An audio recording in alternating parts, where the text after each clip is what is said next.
सभी को जय सिया राम। रामचरितमानस अयोध्या कांड और दोहा संख्या 320। 320। गुर गुरतीय पद बंदी प्रभु सीता लखन समेत, फिरे हरस विस्मय सहित आए परन निकेत। इससे पहले दो चौपाई और पढ़ लेते हैं कि हृदय राम सिय लखन समेता, चले जाहि सब लोग अचेता। बसह बाज गज पसु ही हारे, चले जाहि पर बस मन मारे। गुर गुरतीय पद बंदी प्रभु सीता लखन समेत, फिरे हरस विस्मय सहित आए परन निकेत।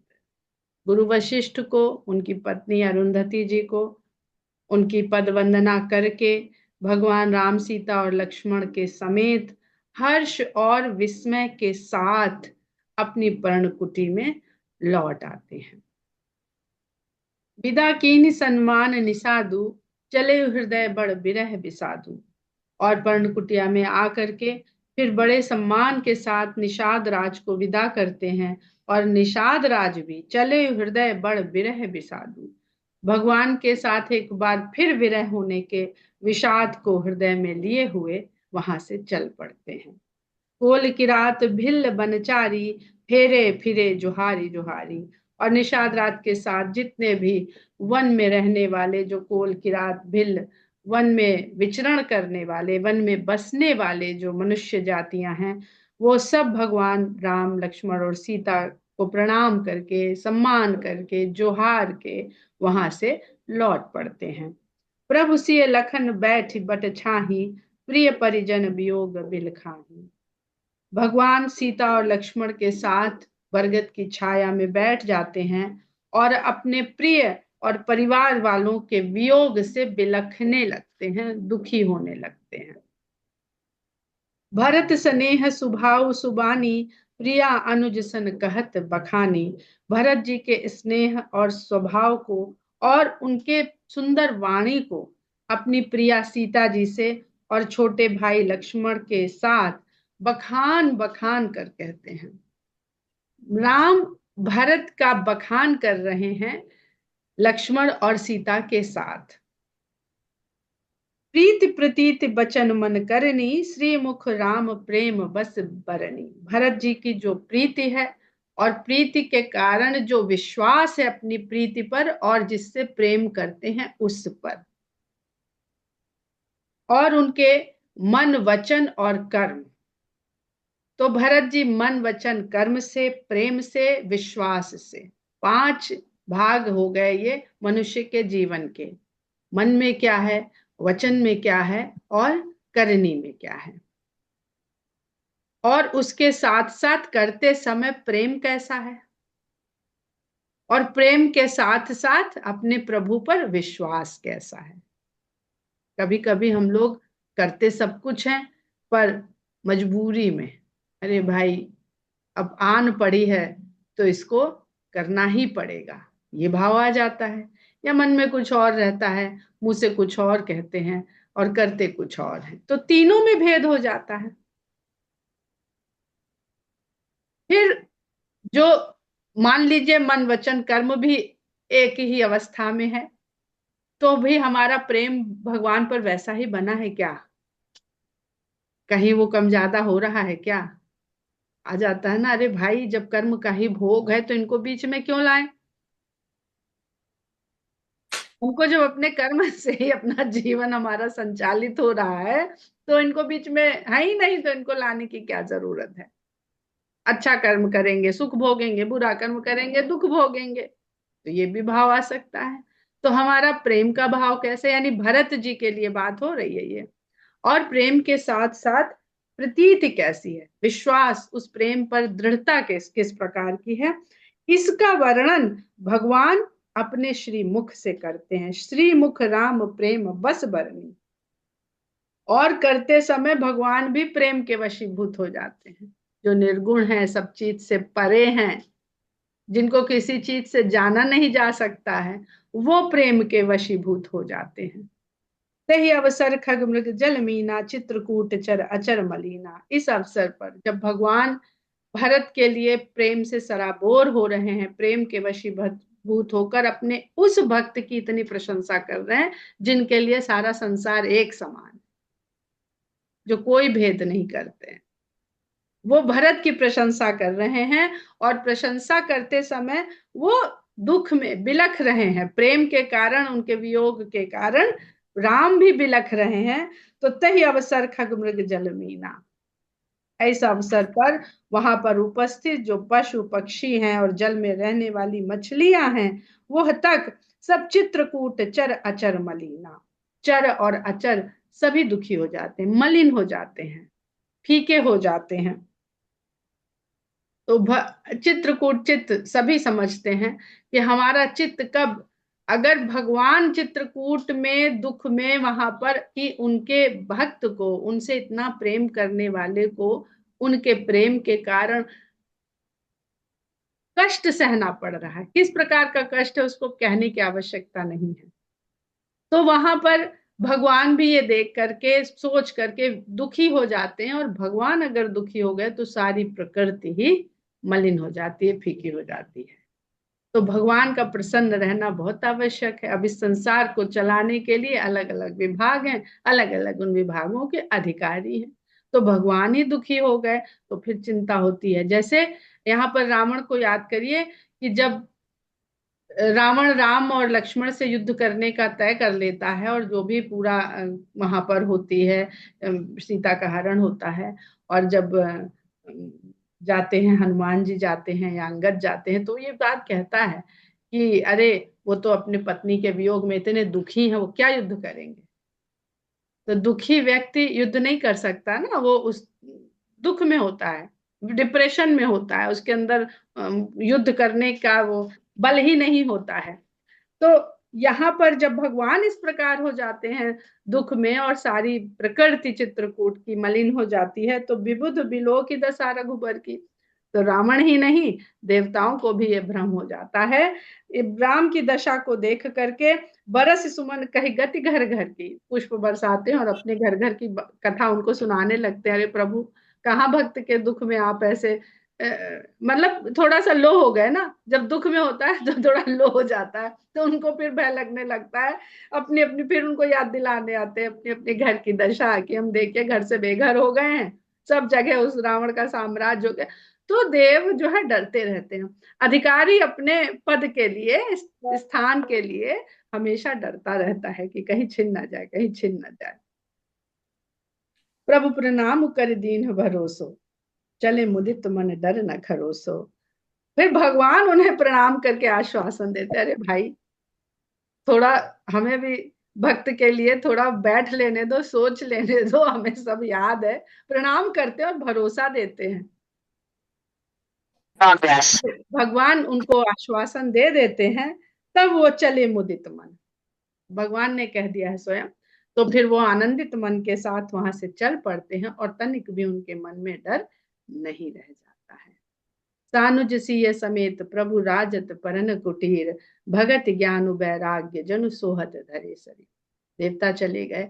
अब पर्ण कुटिया में अपने छोटे भाई लक्ष्मण और सीता के समेत प्रभु इस प्रकार विराजमान हैं, जैसे लगता है कि उस पर्ण कुटी में ज्ञान, भक्ति और वैराग्य तीनों शरीर धारण करके शोभाएं।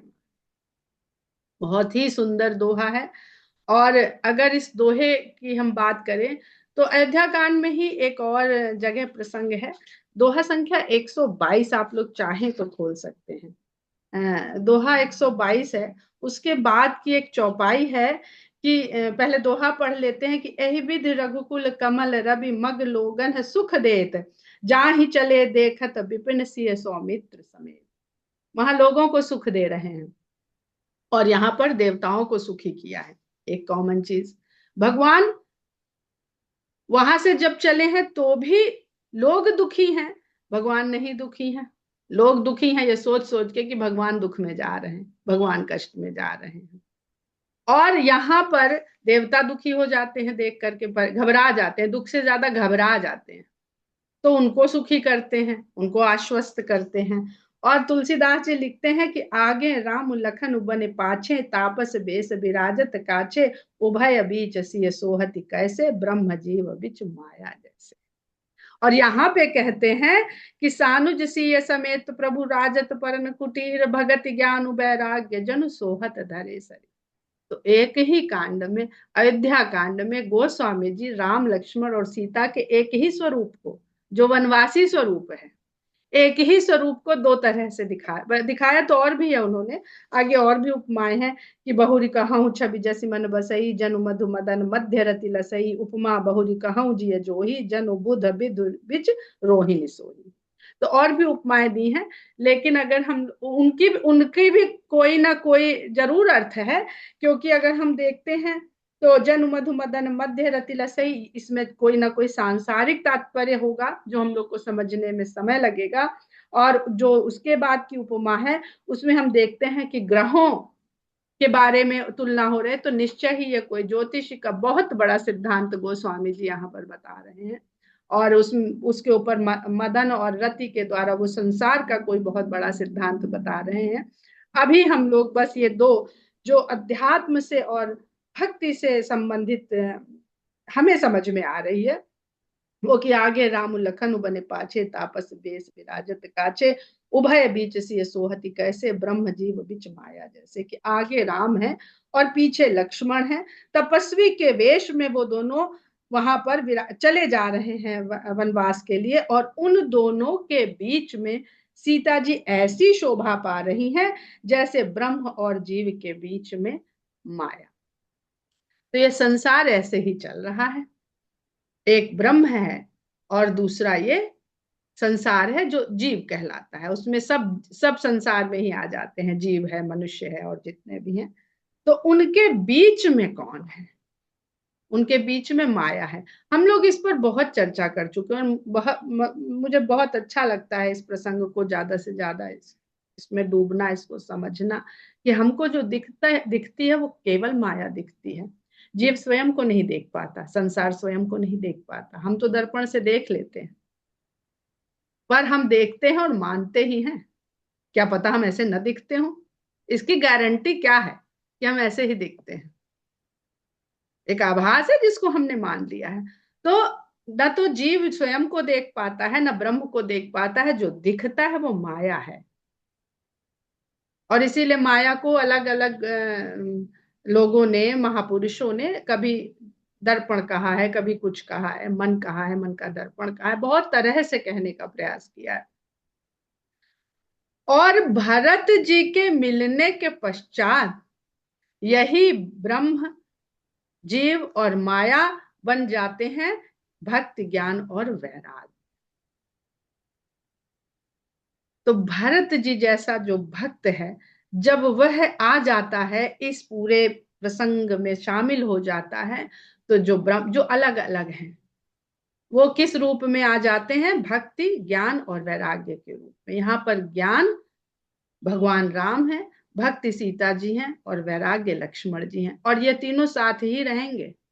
जैसे ब्रह्म, जीव और माया साथ रहेंगे, इनके बिना कुछ होना नहीं है। फिर अकेला ब्रह्म है तो फिर वो अकेला है, फिर कोई है ही नहीं, फिर कुछ नहीं है, कोई भी नहीं है।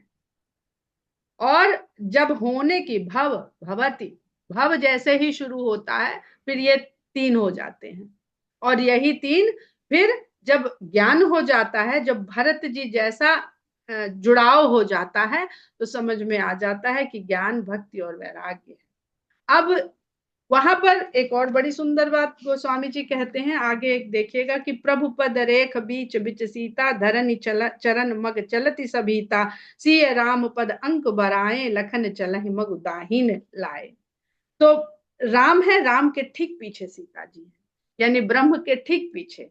ब्रह्म दिखेगा नहीं, दिखेगी केवल उसकी शक्ति। जब वो रूप धारण कर लेगी, जब उसी में समाहित रहेगी, तो शक्ति भी नहीं दिखेगी, हम सब लोग जानते हैं। और भगवान के प्रभु पद रेख, भगवान की जो पदरेख बन रही है, उसमें सीता जी चल तो रही हैं, लेकिन धरती चरण मग, मार्ग में चरण जब धरती हैं तो चलती सभीता, तो भय के साथ रखती हैं कि कहीं उनके चरण राम के चरण पर न पड़ जाएं। अर्थात माया ब्रह्म को आच्छादित नहीं करना चाहती है, न कर सकती है। और लक्ष्मण जी सीता और राम दोनों के चरण चिन्हों को बचाते हुए ऐसे चल रहे हैं, चल लखन चले हिम्मत दाहिने लाए। अब ऐसे इस प्रकार चल रहे हैं कि वो दाहिने रहें, उनके चरण चिन्ह दाहिने रहें। बहुत ध्यान से समझने का प्रयास करिएगा। ऐसे राम है, ऐसे सीता है, और लक्ष्मण जी पीछे हैं, तो ऐसे चल रहे हैं कि वो देखते तो थे नहीं, खाली चरण चिन्ह देखते थे, चरण चिन्ह देखते हुए चलते थे। कथा तो सबको पता है कि लोक कथाओं में बड़ी प्रसिद्ध कथा है कि भाई राम ने उनसे पूछा कि ये देखो ये आभूषण क्या सीता जी के हैं, तो उनका भाई हमने तो चरण ही देखे, हमें नहीं पता कि ये आभूषण उनके हैं कि नहीं, तो वो चरण देख रहे हैं। तो जीव को चरण देखना है और दाहिने रख के देख रहे हैं। अब दाहिने रख के क्यों लिखा गोस्वामी जी ने, इस पे हम लोग थोड़ी बातचीत कर लेते हैं कि अगर लक्ष्मण जी भी ठीक पीछे चले एक पंक्ति में, जैसा अक्सर हम लोग टीवी सीरियल और फिल्मों में और नाटकों में देखते हैं, अगर ठीक पीछे चलेंगे तो ये मान के चलिए कि कितना भी बचाएंगे, कहीं ना कहीं पैर पे पैर पड़ेगा। और इस भाव से कि जब अपना पैर पड़ जाएगा तो हमें ना माया का पैर दिखेगा, शक्ति का दिखेगा, ना भगवान का दिखेगा, हमें अपना, तो स्व का बोध से हम रहेंगे। हमारी पहचान हो गई, हमारे स्व ने सबको सबको नीचे कर दिया।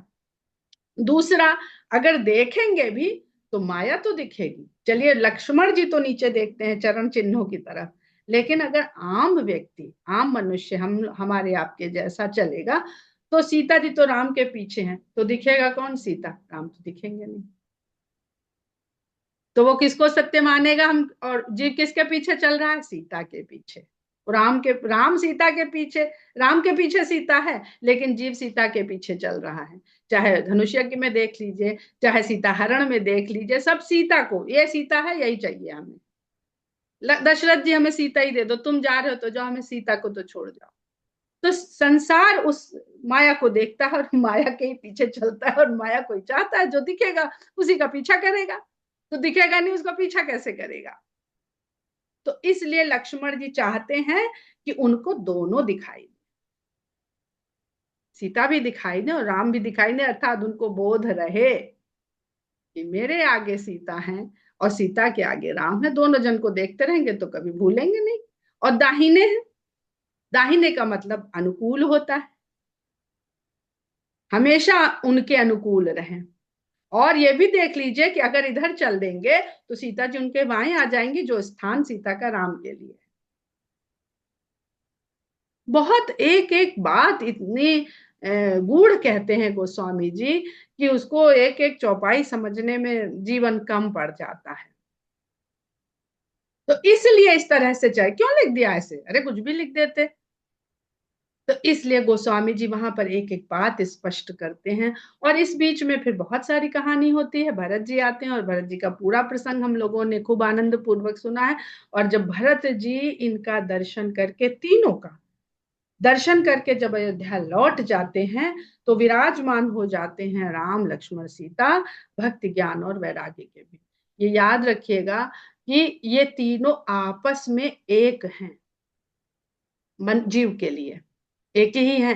क्योंकि अगर भक्ति है और ज्ञान नहीं हुआ है तो ऐसी भक्ति बेकार है, आप कभी भी राम को पा नहीं सकते हैं, ज्ञान भटका देगा कहीं और भक्ति है और वैराग्य नहीं हुआ है तो भी बेकार है, ज्ञान है तो वैराग्य नहीं हुआ तो भी बेकार है।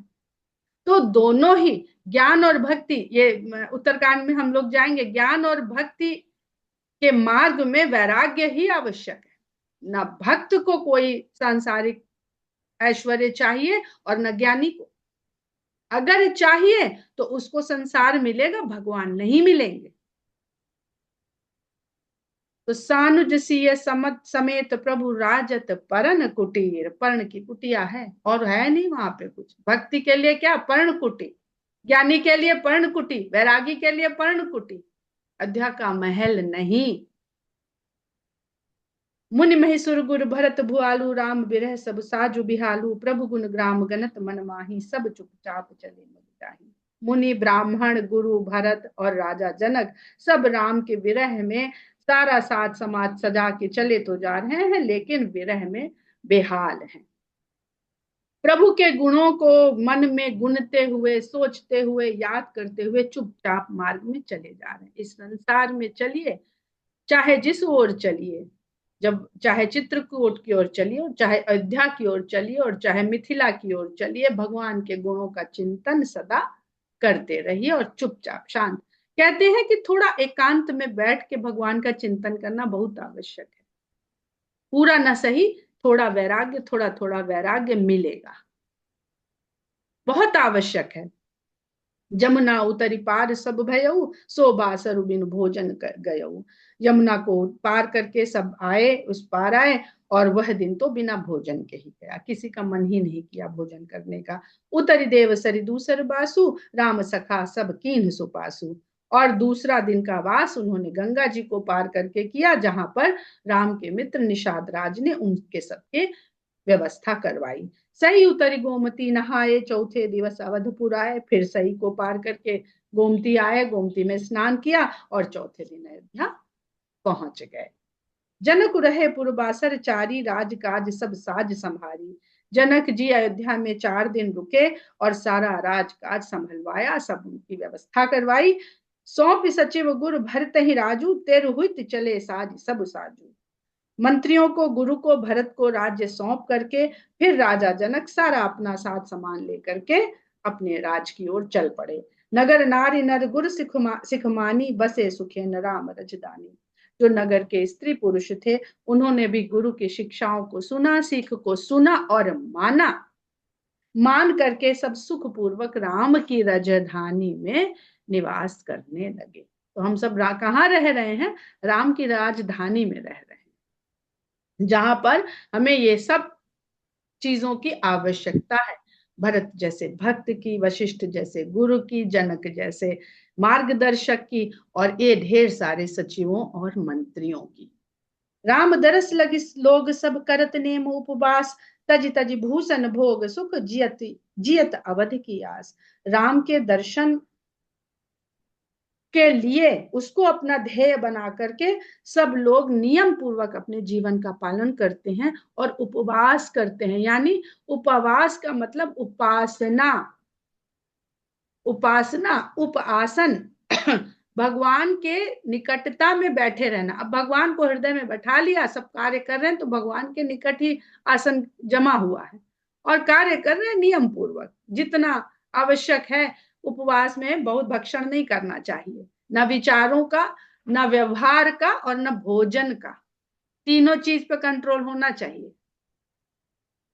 और सब उल्टा, कलयुग है, सब उल्टा करते हैं।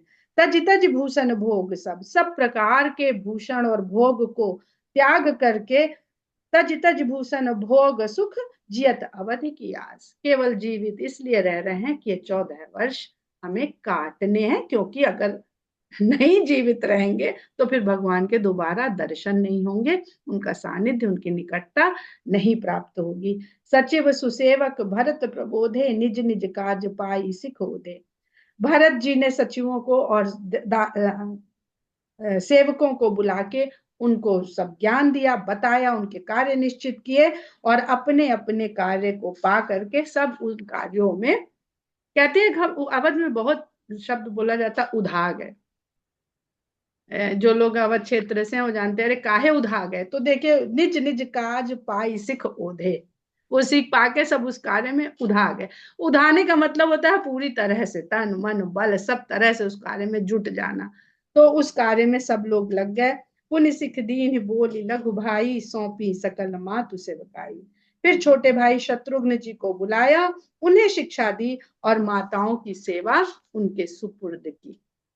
भूसुर बोली भरत कर जोरे, कर प्रणाम बै विनय निहोरे। ऊंच नीच कारज भल पोचू, आज सुदेव न करब सकोचू।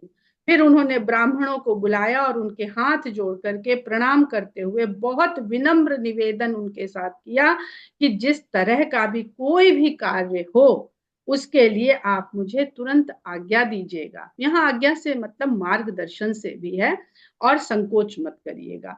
तो ब्राह्मण एक ऐसा वर्ग है जो ज्ञान की बात करता है और जो वैभव ऐश्वर्य से दूर रहता है। उसका कार्य केवल एक है कि पहले तो स्वयं, फिर मनुष्य जाति, फिर प्रकृति, फिर राज, सबके कल्याण की बात को समझना और लोगों को सिखाना कि सबका कल्याण किस में होएगा। तो कहते हैं कि आप हमें सदा आदेश देने में, कहने में संकोच मत करिएगा।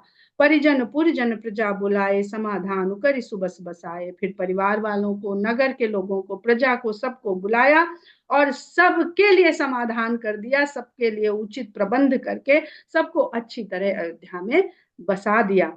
तानुज गे गुरु गेह बहोरी, कर दंडवत कहत कर जोरी। फिर शत्रुघ्न जी के साथ गुरु वशिष्ठ के घर पर गए और उनको दंडवत प्रणाम करने के पश्चात हाथ जोड़ करके कहते हैं कि आयस होई त रहूं सनेमा, बोले मुनि तन पुलक सपेमा। समुझब कहब करब तुम जोई, धर्म सारु जग हुई ही सोई। भरत जी कहते हैं कि हे गुरुदेव, अगर आप मुझे आज्ञा दें तो हम अपना जीवन अब नियम के सहित, सनेमा नियम के सहित बिताना चाहते हैं। तब वशिष्ठ मुनि प्रेम से पुलकित हो जाते हैं और भरत जी से कहते हैं कि समुझब कहब करब तुम जोई। तुम जो जो कुछ भी समझोगे, कहोगे और करोगे, वही धर्म का सार बन के जगत में प्रतिष्ठा पा जाएगा। बहुत सुंदर प्रसंग है, समझना बहुत कठिन है।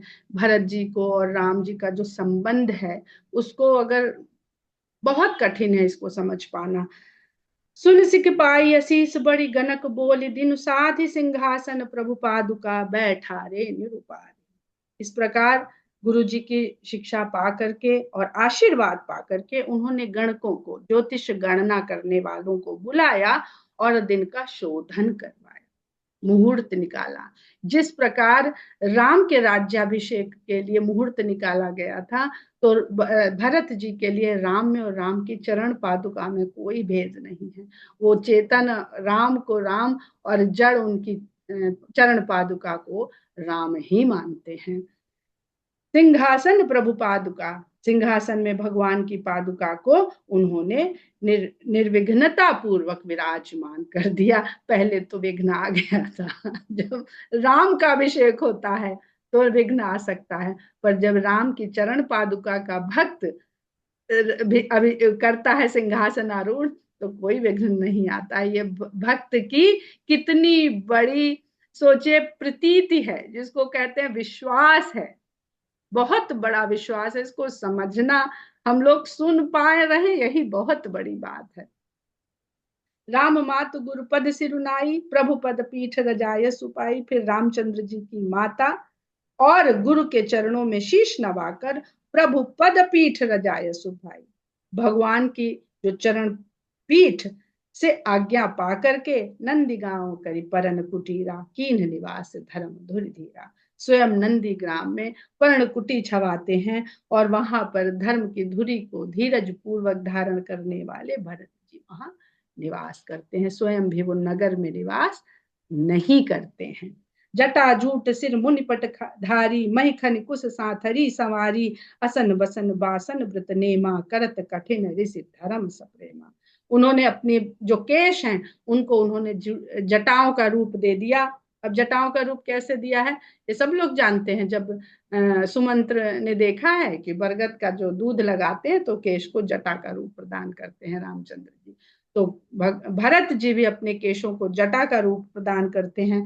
मुनियों के पहनने वाले वस्त्र धारण करते हैं और मही खन, धरती का खनन करके, खोद करके, मही खन कुश साथरी सवारी, धरती को खोदा, खनन किया और उसमें कुश की चटाई बिछा दी।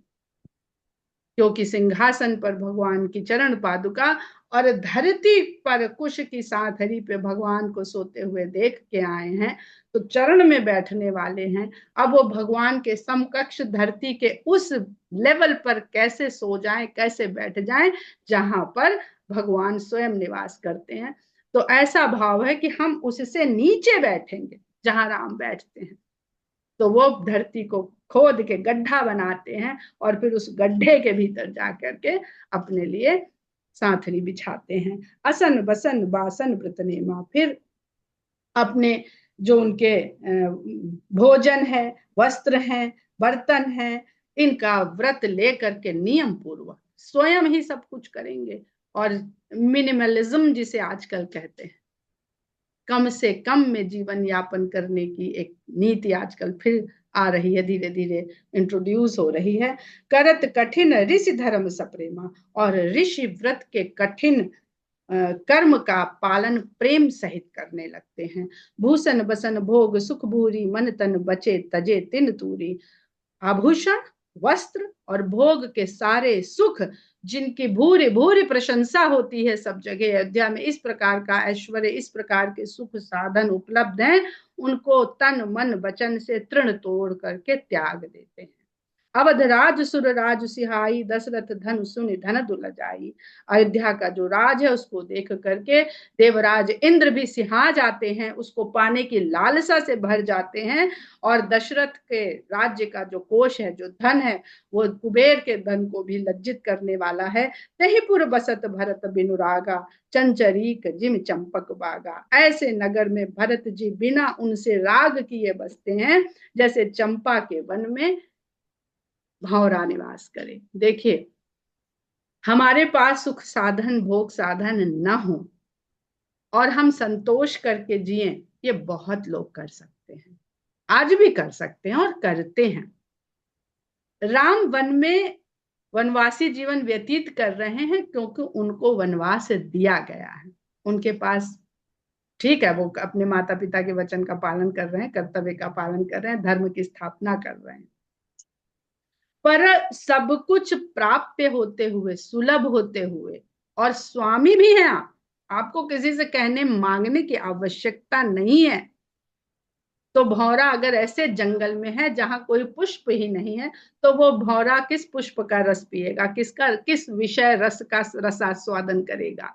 लेकिन चंपा के वन में होकर भी वो उसका रसास्वादन ना करे, वो भरत। तहिपुर बसत भरत बिनुरागा, चंचरीक जिम चंपक बागा। रमा बिलासु राम अनुरागी, तजत बमन जिम जन बड़ भागी।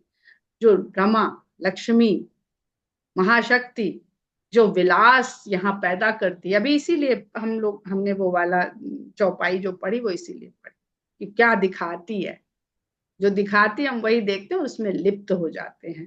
तो रमा विलास, रमा के द्वारा उत्पन्न किया हुआ जितना भोग विलास सुख का साधन इस संसार में है, उसको राम के प्रेमी इस प्रकार त्याग देते हैं जैसे वमन किए हुए पदार्थ को कोई दोबारा देखना भी नहीं पसंद करता है, ग्रहण करना तो बहुत दूर की बात है। तजत बमन जिम जन बड़ भागी, और वो भाग्यशाली होते हैं जिनको वो वमन नहीं खाना पड़ता है। कुत्ते को देखा होगा, कुत्ता अक्सर अपना वमन खाता है, और भी पशु खाते होंगे। पर बहुत सुंदर यहाँ पर गोस्वामी जी लिखते हैं, और राम प्रेम भाजन भरत बड़े न एहि कर तूत चातक हंस सराय टेक विवेक। इस दोहे को हम लोग कल समझेंगे, क्योंकि बहुत सुंदर दोहे हैं, बहुत सारे इसमें भाव हैं, शिक्षाएं हैं, ज्ञान है, प्रेम है। हम लोग दोहा संख्या 324 पर आज विराम लेते हैं। जय सिया राम।